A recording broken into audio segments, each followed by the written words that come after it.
No Standing 8 Boxing Podcast. We discuss every organization and weight class with your host, Bronx Bomber, educated with the craft. Punch a topic hard like heavyweights, hitting the bag from the top rank to the upcoming. Washed up to the dark horse, champs, #1 contenders. Quick jab or sharp cross, we your source. Come get it. Tuning in, you can have it. Internationally known, our information is valid. See, we on a higher plane, no two episodes the same. We get better as we train, so on top we remain. Come join the conversation, the same sight you'll gain. And then outside of the rain, we do the damn thing.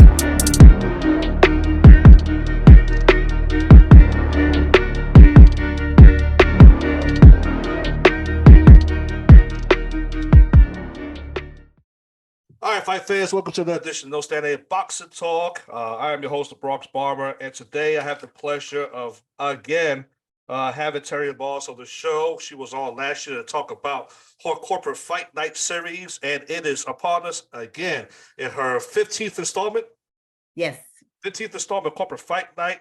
And I got the wonderful former world champion, Women's Hall of Fame inductee, trainer, cut woman. I mean, I don't know. She does everything. What don't you do in boxing, Terry? Hey, but sometimes you got to do it all yourself. I would love to pass this stuff. She's also the owner of the Buckhead Fight Club in Atlanta. And she's here today to talk about her corporate fight night, which is a wonderful event. I attended the one last year. I had an absolute blast. What do we have in store this year? Well, yeah, we're doing a big celebration for, the 15th anniversary. This show is, it started like in 2010 when there were really no white collar or no, Masters Division amateur boxing programs really out there. I mean, there were some things, but it's funny. It's come so far now that, there are so many people doing it that USA Boxing charges, bigger fees, and, they're all over the country. But I was one of the first ones to bring it in back then. And I remember how much I had to fight with, not only our LBC, and I had to go to USA Boxing and, get a special approval for this kind of show. And then I even got shut down by the state commission because they gave me a cease and desist because they thought I was doing unsanctioned fights. It took a lot to get that off the ground. So it's a lot to celebrate. Well, yeah. And I tell you what, the journey has definitely flourished, because I went to my first one last year, and that was a 3-event show. You had an amateur card, which took place with the corporate, the fighters, and then you had the Montero, right, honoring his brother, and then you had a pro card, which was absolutely amazing with dancers, and you had world champions, current world champions in the house. You have former world champions in the house. You have pro athletes from the area come on in. For folks that don't know what corporate fight night is, what's the premise? Tell them again, what is it that you're trying to achieve with this? Well, it's a fundraiser. So it's in the beginning, it was, it's still the same, but we'll put some amateurs on there. Again, we tried to mix in some pros. We always trying to, one thing good about it is it introduces new fans to boxing, and that's a big deal. We need more new fans, to keep building our game. So it's the premise is, though, business people that box each other to raise money for charity. So, they want to feel like a prize fighter for one big night.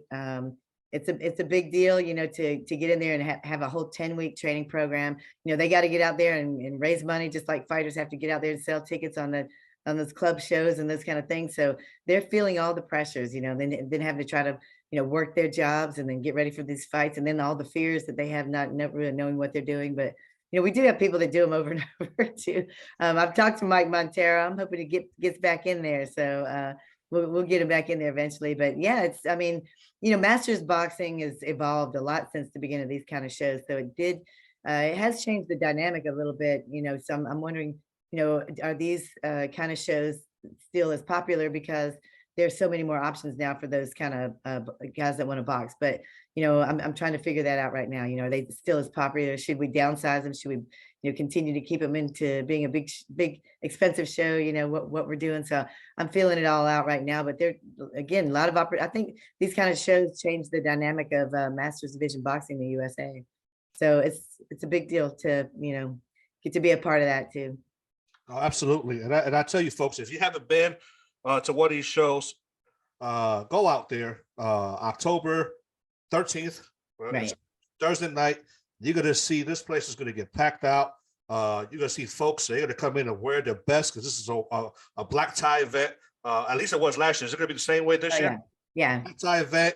And you see these corporate wigs out there cheering on their fellow, co-workers. And you see the evolution of a fighter throughout a match. Because I remember, particularly, I was ringside, and I remember this one poor girl. I mean, her eyes must have been this big. Right. All right. And I was like, this girl's not going to make it. She is petrified. And after like 30 seconds, after her first real hard hit, she turned into an absolute monster. Right. And check this out, right? So it's a black tie event, and you're going to run into the Terry Boss, who's the organizer of this, the mastermind of all this stuff. She look back on New York fights. I give you the whole history about how the Buckhead fight, the corporate fight night thing happened, and how it popped in her head in Europe. We're not going to cover all that here because we already did it once, right? But go back and read the interview on NewYorkFights.com, and you can get the history.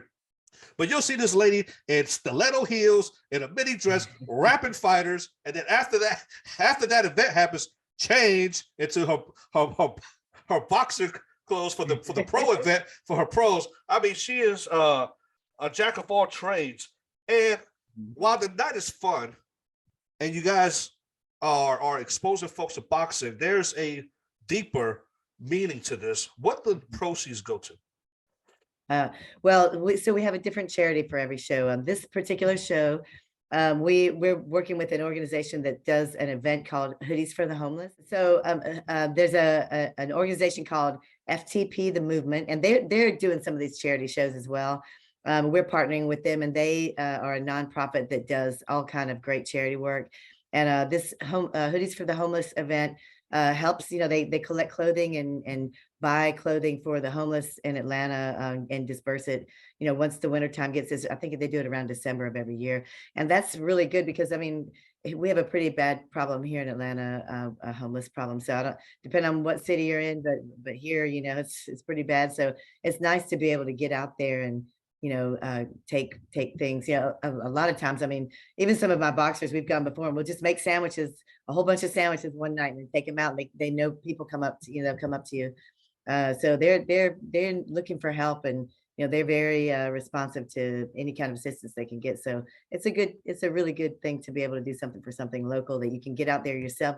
Like once this event comes, we'll be out there ourselves, delivering those hoodies and meeting the people and trying to give them things that they need. So it's very cool. Yeah. And refresh my memory, how much money did you raise last year? I can't remember. It was significant. Yeah. I mean, there are shows that raise more than us, but we put a lot of money into our production. So I can't remember, but we promised that every charity a minimum of $10,000. And then we go, over that. Once the proceeds get to a certain level, we'll give them a percentage of the proceeds beyond that. So that's the bottom line. And for an amateur boxing show, it's good. I mean, there's some guys out there that say they raise millions of dollars. Maybe I need to figure out how they're doing that. But for us, we're putting on a great show. We're giving a good experience, and we're doing as much as we can for the charity. So it's a lot of money. It's a great production. And like I said, if you haven't been to one of these, again, come out October 13th and check this out. I mean, for some of these folks, it was their very, very first fight, and they got introduced to the lights, the camera, the action, the production. The WBC was involved. It was streamed on the WBC website. I mean, it was Terry Moss did not skim, covered every detail, and gave the viewers, the fans, and the fighters an awesome experience. So who is so tell us, where's the venue this year? This one's going to be at Center Stage Theater in Atlanta. It's a concert venue. It's a Ticketmaster event. They've got a very nice, literally it's like all stadium seating with the stage, the ring will be on the floor right in the center of the arena. So it's very cool, like stadium seating. No bad seats in the house. It's a fun place. Good stuff. And then what's the card looking like? Are you gonna have a pro event partnered up with Not this? on this one, yeah. That was my first time doing that, and I was trying to see if they were a good mix. And you know, maybe not. It was good, you know, but really the corporates come out to see the corporates.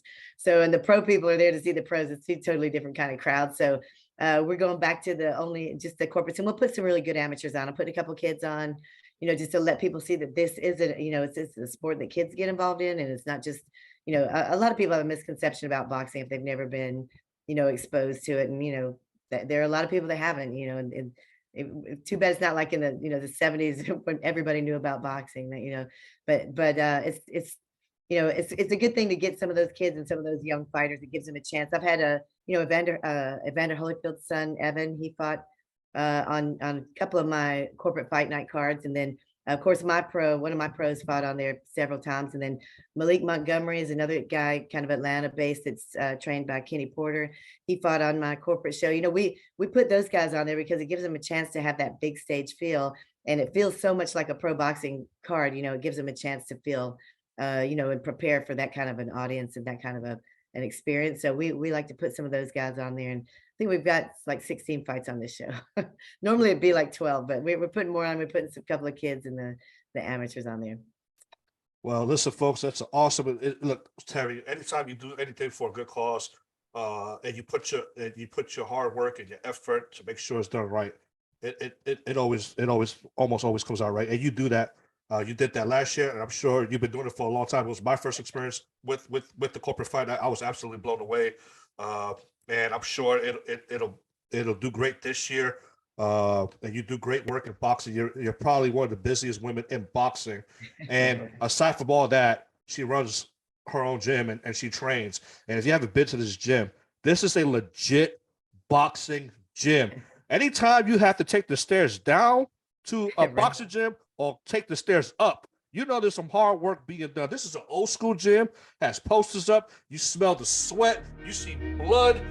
They're doing some serious boxing work here. She has a very legit gym. This No Standing 8 Boxing Podcast. We discuss every organization and weight class with your host, Bronx Bomber, educated with the craft. Punch a topic hard like heavyweights, hitting the bag from the top rank to the upcoming. Washed up to the dark horse, champs, #1 contenders, quick jab or sharp cross. We source.